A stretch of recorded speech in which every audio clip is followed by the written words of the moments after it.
Tas ir interesanti un arī tiešām tas, ka tu redzi daudz, es nezinu tādus filmus, kas ir Berimorā, kur citur es varētu redzēt.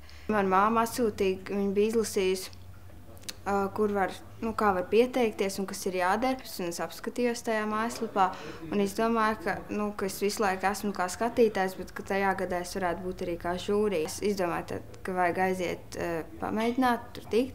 Un tad tas bija ļoti ātri, ka es rakstīju to. Bija jāraksta par viņa ceļojumiem pa jūrām vai pa ūdeņiem, jo tajā gadā bija, ka viņš kuģo apkārt kaut kur. Un tad es diezgan ātri uzrakstīju, aizsūtīju un tiku.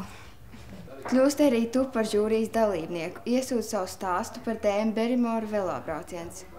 Konkursu noteikums žurnālā Sīrups vai mājaslapā www.sirups.lv.